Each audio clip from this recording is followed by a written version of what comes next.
تو ناظرین، حکومت کی طرف سے مذاکرات کی پیشکش کے ساتھ ساتھ تحریک انصاف کے خلاف اقدامات بھی نظر آ رہے ہیں۔ ایک روز پہلے تحریک انصاف کو اسلام آباد میں جلسہ نہیں کرنے دیا گیا، پھر آج تحریک انصاف کے رہنما اور قومی اسمبلی میں اپوزیشن لیڈر عمر ایوب کے خلاف انسداد دہشت گردی عدالت سرگودا سے وارنٹ گرفتاری جاری ہو گئے تو ان کے گھر چھاپے مارے گئے۔ عمر ایوب صاحب کا دعویٰ ہے کہ چھاپا میاں والی اور اسلام آباد پولیس نے مارا، لیکن میاں والی پولیس اس کی تردید کر رہی ہے۔ وزیر اعظم کے مشیر رانا ثناء اللہ صاحب تقریباً 1 سال 2 ماہ بعد دعویٰ کر رہے ہیں کہ 9 مئی میں پی ٹی آئی کو بیرونی مدد بھی حاصل تھی، جس کے ثبوت موجود ہیں۔ کیبنٹ نے اتفاق کیا تو سامنے بھی لایا۔ تحریک انصاف کو صرف حکومت کی طرف سے ہی ٹف ٹائم نہیں مل رہا ہے، بلکہ پارٹی کے اندر بھی یہی صورتحال دکھائی دے رہی ہے۔ کچھ دن پہلے پارٹی میں اختلافات سامنے آنے کے بعد مستعفی ہونے والے عمر ایوب کو عمران خان نے سیکرٹری جنرل کے عہدے پر کام کرنے کی ہدایت جاری کر دیا ہے۔ اس فیصلے کے بعد سوال اٹھ رہا ہے کہ اس سے پارٹی کے اختلافات بڑھ جائیں گے یا تھم جائیں گے؟ پارٹی کے چند افراد چاہتے ہیں کہ سیکرٹری جنرل پنجاب سے ہوں۔ کیا سچویشن ہے ساری؟ اوورآل بات کرنے کے لیے پروگرام میں مجھے علی محمد خان صاحب میرے انتہائی معزز مہمان ہیں۔ پاکستان تحریک انصاف سے آپ کا تعلق، بہت شکریہ آپ کا۔ قمر زمان کائرہ صاحب پاکستان پیپلز پارٹی سے مجھے جوائن کریں گے، اور اس کے ساتھ ساتھ اسٹوڈیو میں مجھے حافظ حمداللہ صاحب JUI فے کے سینئر رہنما ہیں، مجھے جوائن کر رہے ہیں۔ آپ تینوں مہمانوں کی میں شکر گزار ہوں۔ حمداللہ صاحب، اگر آپ ریڈی ہیں تو ہم آپ سے بات کا آغاز کرتے ہیں۔ حمداللہ صاحب، سر یہ فرمائیے گا کہ حکومت نے آپریشن عزم استحکام کے حوالے سے APC بلانے کا اعلان کیا ہے، تو کیا اس حوالے سے آپ لوگوں سے کوئی رابطہ ہوا ہے؟ JUI شرکت کرے گی اس میں؟ مولانا صاحب خود جائیں گے؟ کیا ہوگا؟ بسم اللہ الرحمن الرحیم، بہت شکریہ۔ ایک چیز کی میں وضاحت کروں کہ جمعیت علماء اسلام نے ہمیشہ گولیوں کے ذریعے امن بحال کرنا، آپریشن کے ذریعے امن بحال کرنا، ہمیشہ جمعیت علماء اسلام نے مخالفت کی ہے، اور وہ یہ اس وجہ سے کہ مذاکرات ان تمام مسائل کا بنیادی حل ہے۔ اور جب 9/11 ہوا، 9/11 کے موقع پر بھی جمعیت علماء اسلام کا موقف یہی تھا کہ مذاکرات، لیکن 20 سال کے بعد وہی موقف امریکہ نے اپنایا، پاکستان نے اس میں سہولت کار کا کردار ادا کیا، بس پوری صورتحال آپ کے سامنے ہے۔ یعنی مذاکرات سے وہ مسئلہ حل ہوا، 20 سال جنگ سے حل نہیں ہوا۔ اسی طرح بار بار یہاں جتنے بھی آپریشن ہوئے وزیرستان میں یا خیبر پختونخوا میں یا بلوچستان میں، ہمیشہ مذاکرات بھی ساتھ ساتھ ہوئے۔ اب صورتحال یہ ہے کہ عزم استحکام کی ضرورت کیوں پیش آئی؟ جمعیت علماء اسلام بنیادی طور پر دہشت گردی کے خلاف ہے۔ جب سے جمعیت علماء اسلام نے دہشت گردی کے خلاف موقف اپنایا ہے، اس سلسلے میں جمعیت علماء اسلام نے غالباً 2009 اور 10 اور 11 میں خیبر پختونخوا میں، بلوچستان میں، پنجاب میں ہزاروں افراد پر مشتمل ایک امن کانفرنس کیے اس بدامنی کے خلاف۔ اس کا ایک مشترکہ اعلامیہ، اس کا بنیادی نقطہ یہ تھا کہ توپ اور تپنگ کے ذریعے، بارود کے ذریعے، لسانیت کے نام پر یا اسلام کے نام پر پاکستان کی جغرافیے میں جو بھی کر رہا ہے، یہ مسلمانوں کی بھی نقصان میں، پاکستانی قوم کی بھی نقصان میں، اور ریاست پاکستان کی بھی نقصان میں۔ لیکن سر اب جو ریاست فیصلہ کر رہی ہے، اسی لیے میں آ رہا ہوں، کیونکہ غلط فہمی ہوتی ہے، کبھی کبھار کہتے ہیں کہ جمعیت علماء اسلام دہشت گردی کے حق میں ہے، اس لیے میں تھوڑی سی آپ سے گزارش کروں گا۔ دوسری بات یہ کہ اسی نتیجے میں جمعیت علماء اسلام ہمیشہ دہشت گردی کے نشانہ بنی ہے۔ آپ کو معلوم ہوگا مولانا فضل الرحمان صاحب پر 3 خودکش حملے ہوئے، میں آپ کے سامنے بیٹھا ہوں، مجھ پر دھماکہ ہوا، الیکشن سے پہلے اور بھی حملے ہوئے، میری دیگر قیادت پر حملے ہوئے، شہید ہوئے مولانا حسن جان صاحب، مولانا نور محمد صاحب، مولانا معراج الدین صاحب، ڈاکٹر خالد محمود سومرو وغیرہ وغیرہ۔ ایک لمبی فہرست ہے۔ باجوڑ میں ایک دھماکے میں میرے 80 علماء کرام، میری پارٹی کے ورکر جمعیت علماء اسلام کے شہید ہوئے۔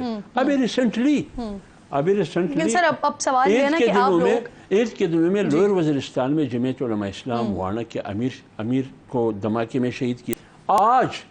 اس کی شہادت کا 1 مہینہ نہیں ہوا ہے، قائم مقام امیر کو وہاں کے دھماکہ ہوا، اللہ تعالیٰ نے محفوظ رکھا۔ تو یہ صورتحال اسی طرح سینیٹر ہدایت اللہ آپ کے سامنے علام کی شہادت قبول فرمائے۔ اس ساری سچویشن کو کیٹر بھی تو کرنا پڑے گا نا، اس ساری سچویشن کو سیٹ کرنے کے لیے اب اے پی سی ہو رہی ہے، جس آپریشن کی بات ہو رہی ہے، جائیں گے نہیں جائیں گے؟ دیکھیے میں عرض کر لوں، جی اگر میں صرف مختصر سی بات کروں جائیں گے یا نہیں جائیں گے، آپ کا سوال تو ختم ہوا، پھر آپ کیا پوچھیں گے؟ میں اس کے بعد پھر اگلے سوال پوچھوں گی۔ میں یہی کہتا ہوں، اس لیے ہم نے صرف آپ کو نہیں سمجھانا ہے، ادب کے ساتھ میں کوئی وہ نہیں کرتا ہوں، ہم نے قوم کو بھی سمجھانا ہے یار کہ ہماری پارٹی کا موقف کیا ہے، اس لیے میں تھوڑی سی بات تمہید رکھتا ہوں۔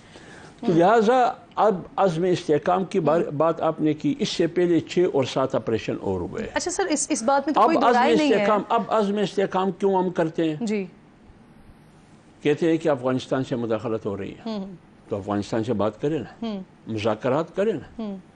تو جب آپ ان سے مذاکرات نہیں کریں گے، اب آپ گولیوں اور بارود سے مسئلے کا حل نکالتے ہیں۔ حکومت کہہ تو رہی ہے کہ ہم نے بات کی، وہ باز نہیں آ رہے ہیں۔ نہیں میرے نہیں ہوئی ہے بات۔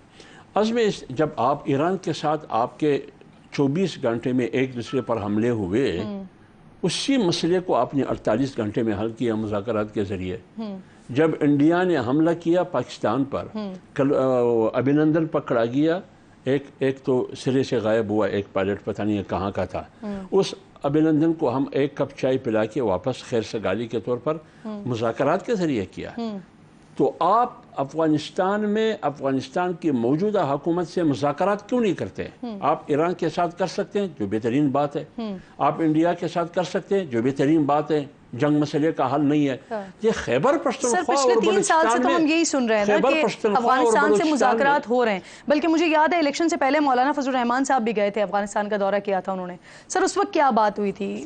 کیا اس وقت بھی مولانا صاحب کردار ادا کر سکتے ہیں اس وقت بھی؟ کیونکہ ہمارے وزیر دفاع فرما رہے ہیں کہ بادل نے خواستہ ہمیں افغانستان کے اندر تک بھی جانا پڑے گا۔ دیکھیے آپ مجھے بات کرنے نہیں دیتے، میرا اندازہ یہ ہے، میری بات بیچ میں آپ نے کاٹ دی، ادھر پیچھے سے آپ کو کوئی کہہ رہا ہے کہ کاٹ دو۔ میرے 20 سیکنڈ کے سوال کا 4.5 منٹ جواب سنا ہے میں نے آپ سے۔ دیکھیں نا، میں نے اتنا بہترین آپ کو تمہید رکھا کہ سارے لوگ سمجھ گئے کہ بالکل سر، ہم بھی سمجھتے ہیں کہ آپ لوگ دہشت گردی کا شکار ہیں۔ اب عزم استحکام کی حمایت میں کیسے کروں؟ مجھے گزشتہ 6 آپریشن کی رپورٹ دیں۔ امن آیا؟ نہیں آیا۔ کتنا پیسہ خرچ ہوا؟ کتنے لوگ لقمہ اجل بنے؟ باہر سے کتنا پیسہ ڈالر کی صورت میں ملا؟ کہاں خرچ ہوا وہ پیسہ؟ اس کا فگر تو ہمیں دے دینا۔ اگر اس میں آپ نے قوم کے لیے، وطن کے لیے، خیبر پختونخوا اور بلوچستان کے لیے فائدہ دیا ہے انہوں نے، تو ٹھیک ہے۔ اگر نہیں دیا ہے، امن نہیں آیا ہے، پھر عزم استحکام کی طرف جا رہے ہیں، چلے آپ جا رہے ہیں۔ کس نے کیا؟ ایپیکس کمیٹی نے کیا۔ ایپیکس کمیٹی کی حیثیت کیا ہے؟ کس قانون کے تحت یہ کمیٹی، کس آئین کا تقاضا ہے یہ کمیٹی؟ آپ نے کمیٹی سے فیصلہ کیا، اس کے بعد کیبنٹ نے انگوٹھا لگایا پارلیمنٹ سے، اگرچہ وہ 47 فارم کی پارلیمنٹ ہے، ایک جیلی، اس سے بھی آپ نے نہیں پوچھا۔ ابھی کہتے ہیں اے پی سی کی دعوت ہمیں ملا ہے یا نہیں ملا ہے، یہ مجھے پتہ نہیں ہے۔ اگر حکومت کی طرف سے دعوت ملی، پھر ہم اس پر رد عمل دے سکتے ہیں کہ ہم کیا کریں گے، ہمارا موقف کیا ہوگا، ہم اس کے پاس جائیں گے یا نہیں جائیں گے۔ تو اس سلسلے میں جمعیت علماء اسلام کا بنیادی طور پر موقف یہ ہے۔ صحیح سر، پی ٹی آئی نے آپریشن کی مخالفت کی تو حکومت نے الزام لگایا کہ طالبان کے ساتھی ہیں۔ گزشتہ دور میں جب کالعدم ٹی ٹی پی کے دہشت گرد افغانستان سے واپس آئے تو آپ لوگوں نے بڑی شدید مخالفت کی تھی اس کی، اور پی ٹی آئی حکومت کو اس کا ذمہ دار قرار دیا تھا۔ تو کیا جو موجودہ امن و امان کی خرابی کے ذمہ دار آپ سمجھتے ہیں کہ یہ پی ٹی آئی والے؟ دیکھیے، ایک میں اس کی اضافہ تھوڑا کروں گا۔ آج کی حکومت کی وزیر دفاع کی انٹرویو ابھی میں آپ کو دکھاتا ہوں۔ ابھی وہ کہہ رہے ہیں ہمارے پاس پیسہ نہیں تھا، ہم نے مجبوری تھی، ہمیں پیسوں کی ضرورت تھی، لہٰذا روس میں لڑائی کی ہمیں کوئی ضرورت نہیں، لیکن ہم اس لڑائی میں کود پڑے۔ اگرچہ وہ یہ لڑائی منسوب کرتے ہیں جنرل ضیاء الحق کو، لیکن 85 میں تو ان کا لیڈر وزیر اعلیٰ تھا پنجاب کا، کیا مخالفت کی انہوں نے؟ اس کے بعد حکومتیں آئی، اس پالیسی کی مخالفت کی گئی۔ پھر کہتے ہیں کہ ہمیں پیسوں اور ڈالر کی ضرورت تھی، پھر ہم کود پڑے ایک پرائے جنگ میں۔ آج کہہ رہا ہے، اور وہ 9/11 کے بعد کی جنگ میں کہتے ہیں ہمیں پیسوں کی ضرورت تھی۔ اب سوال یہ ہے کہ عزم استحکام کیا آپ کا خود فیصلہ ہے عزم استحکام کا، یہ بھی یہ ڈالر کا مسئلہ ہے. سر میرا بھی تو ایک معصومانہ سا سوال ہے نا. موجودہ جو صورتحال ہے اس میں خرابی امن کی ذمہ دار کون ہے؟ کیا پی ٹی آئی کو سمجھتے ہیں؟ اسی پر آؤں گا. اس سلسلے میں موجودہ حکومت کا حوالہ میں دیتا ہوں. وہ کہتے ہیں کہ ہم تو عمران خان کا نام لیتے ہیں، بے شک وہ اس وقت وزیر اعظم تھے، جیسے بھی تھے، اس مینڈیٹ پر بھی جو کا اعتراض تھا. کہا گیا ہے کہ 2 کپ بہت مشہور ہے، ایک ابھینندن کا کپ اور ایک افغانستان والا کپ پی سی میں پر کانٹیننٹل میں. یہ اس کپ کی مرہونی منت ہے. کہتے ہیں کہ 40 سے 50 ہزار لوگوں کو ہم نے لایا. جب آپ نے لایا، راستہ آپ نے دیا، اب صورتحال آپ کے سامنے ہے. اب اس کا ذمہ دار کون ہے؟ اس کا ذمہ دار کون ہے؟ ریاست میں تو ادارے ہوتے ہیں یا نہیں ہوتے ہیں؟ حکومت ہے یا نہیں ہے؟ کیا وہ کام حکومت نے کی تو وزیر اعظم تھے یا کس نے کی؟ اس وقت وزیر اعظم عمران خان اس میں وزیر اعظم بھی ہے، جو بھی اس میں شامل ہے وہ سارے حکومت ہو یا حکومت سے ہٹ کے ادارے ہو، جو کپ چائے پی جو بھی ہو، وہ سارے ذمہ دار ہیں. لیکن ہم حکومت کو کرٹیسائز کرتے ہیں، بالکل کرتے ہیں، لیکن جن لوگوں نے راستہ دیا بعد کی کابل میں، جنرل فیض صاحب نے، اس کا نام کوئی لیتا نہیں ہے، نہ جنرل باجوہ صاحب کا نام کوئی لے رہا ہے. جی سر بالکل نام لیتے ہیں. جنرل فیض، جنرل باجوہ، عمران خان، سب کا ہی نام لیتے ہیں سر. سبھی ذمہ دار ہیں اوبیسلی. سر یہ فرمائیے، اب تھوڑا سا آگے بڑھتے ہیں، بات کو لے کر چلتے ہیں. جے یو آئی فے کی جو شورا میں فیصلہ ہوا کہ جب تک اتحاد طے نہیں پاتا، جے یو آئی اپنے پلیٹ فارم سے حکومت کے خلاف تحریک چلائے گی. اس تحریک کا آغاز کب سے ہو رہا ہے؟ صرف جلسے اور احتجاج ہوں گے یا پھر اسلام آباد میں دھرنا بھی دیا جا سکتا ہے جیسے پچھلے دور میں دیکھا تھا؟ میں بات کر رہا ہوں کرن بی بی. جمعیت علماء اسلام تحریک چلانے کا اپنا ایک اسٹریٹجی ہے، اس کی اپنی ایک حکمت عملی ہے.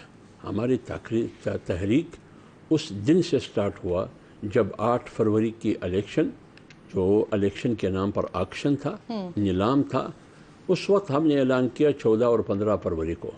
اس کے بعد ہم نے بڑے بڑے جلسے کیے. ابھی بھی 5 اگست کو پوری پاکستان میں یوم سیاہ ہم منائیں گے 5 اگست کو، کیونکہ 5 اگست کو آپ کو معلوم ہے مقبوضہ کشمیر کی مستقل حیثیت مودی نے ختم کی، بھارت نے ختم کی. کشمیریوں سے ایک جاتی کے لیے اور نریندر مودی کی رجیم کے خلاف. اور دوسری چیز، ہم 7 ستمبر کو مینار پاکستان میں ایک عظیم اجتماع کرنے والے ہیں 7 ستمبر کو، اور اکتوبر میں ہم سندھ میں ایک عظیم اجتماع کرنے والے ہیں مفتی محمود کانفرنس کے نام سے. تو ہماری احتجاج سموتلی جاری ہے. آگے ہم دھرنا دیں گے نہیں دیں گے، جب آپ تحریک شروع کریں گے اس کی مختلف شکلیں ہوں گی. اس میں دھرنے بھی ہو سکتے ہیں، اس میں جیل برو تحریک بھی ہو سکتی ہے، اس میں ہر چیز ہو سکتی ہے. یعنی آپ مرحلہ وار اور جلسوں کی صورت میں اپنے احتجاج کو لے کر آگے بڑھے. سر مولانا فضل الرحمان صاحب نئے الیکشن کا مطالبہ کر رہے ہیں اور ساتھ ہی یہ بھی کہہ رہے ہیں کہ موجودہ حکومت میں اتنا دم خم نہیں ہے کہ وہ مطالبات پورے کر سکیں. تو پھر آپ لوگ مطالبہ کر کس سے رہے ہیں؟ کیا ہم مطالبہ نہیں کریں گے نا؟ ہم یہ کر رہے ہیں کہ ملک کی مسائل کے حل کے لیے نئے الیکشن کے علاوہ کوئی دوسرا راستہ نہیں ہے. ٹھیک ہے نا؟ کیونکہ موجودہ جو حکومت ہے اس میں اتنی قوت نہیں ہے، اس میں دم خم نہیں ہے کہ وہ میری خدشات کا، میری تحفظات کا وہ ازالہ کر سکے. کون کرے گا؟ وزیر اعظم ایڈوائز کرے صدر کو. آپ کا مطالبہ کس سے ہے؟ میری بات تو سنیے. وزیر اعظم ایڈوائز کرے صدر کو کہ اسمبلی توڑ دے اور چاروں وزیر اعلیٰ کو بلائے. یعنی مطالبہ آپ کا حکومت سے ہی ہے؟ ہمارا مطالبہ یہ ہے، آئینی طور پر یہ کام کون کر سکتا ہے؟ اگر حکومت ہم سے بات کرنا چاہتی ہے، حکومت کو ہم یہ کہیں گے کہ آپ کو حکومت کرنے کا حق نہیں ہے. یہ پارلیمنٹ عوامی مینڈیٹ کے حامل پارلیمنٹ نہیں ہے. لہٰذا آپ اگر اخلاقی اور آئینی طور پر یہ چاہتے ہیں، یا آپ ملک میں سیاسی استحکام چاہتے ہیں، نتیجے میں معاشی استحکام چاہتے ہیں، اس کے لیے صاف اور شفاف الیکشن کا ہونا ضروری ہے. لہٰذا آپ الیکشن کا اعلان کریں. اور آپ کا مطالبہ حکومت کے ساتھ. یہ بہت بہت شکریہ.